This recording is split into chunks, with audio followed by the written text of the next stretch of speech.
Você acha que vai melhorar a votação do Lula aí? Acho que sim. Acho que sim. Entendeu? Porque, veja, isso não é uma crítica pessoal ao Freixo, pelo contrário. Né? O Freixo foi uma pessoa de extremo valor e até de muita valentia em enfrentar como ele enfrentou as milícias no Rio de Janeiro. Tá?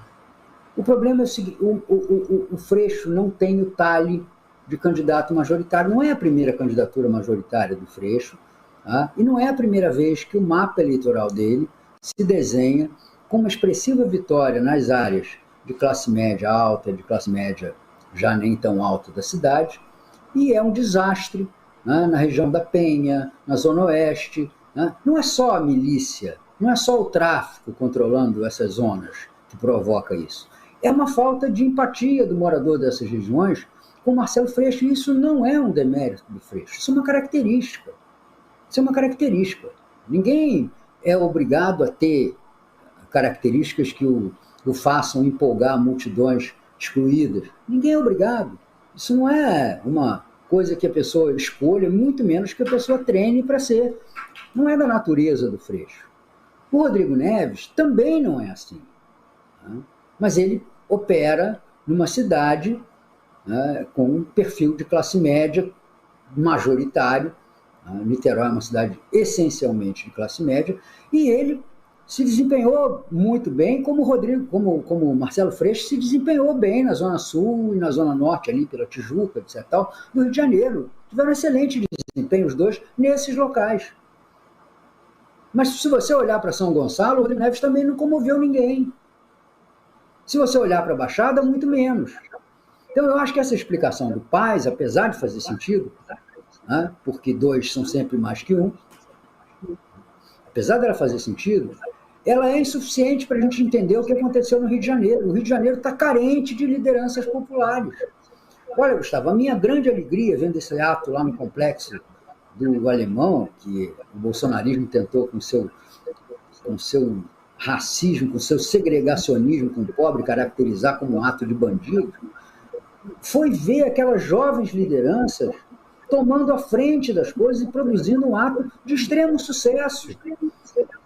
Então, a esquerda do Rio de Janeiro faz tempo que ela não consegue produzir ou permitir que se produzam líderes nessas áreas periféricas. Nós temos muitos exemplos na história de que isso só foi obtido quando a pessoa, mesmo já sendo uma pessoa de classe média, já tendo estudado, já eventualmente se formado, tem uma origem ali que conhece aquela gente com a pele. Não adianta nada eu ir lá para o Complexo do Alemão. Por mais que eu já tenha até ido fazendo campanha lá nos idos de 1978, ainda em plena ditadura, eu fui escalado. O Brizola tinha entrada forte na periferia do Rio, né? Olha, tinha uma conversa boa. Vou te dar uma informação. Tá?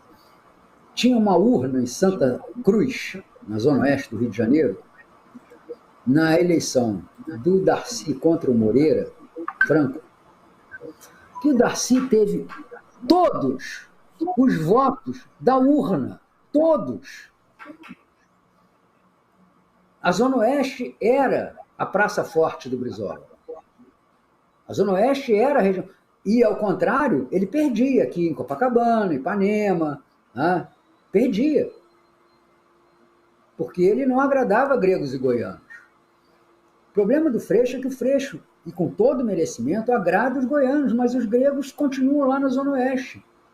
Entendeu? Então, eu acho que o desempenho, mas isso é passado, e eu volto a frisar, é sem nenhum demérito para o valor pessoal do Freixo, que é um homem correto, valente, corajoso, porque não é fácil enfrentar o que ele enfrentou, passar a viver quase como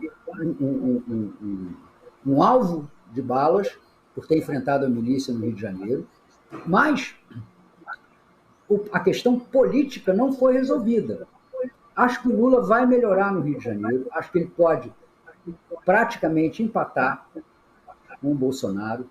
Há uma mobilização muito grande das pessoas, sabe? Ontem eu estava voltando do banco, tinha ido pagar carnê que não entrava aqui na internet, não passava lá o código de barras.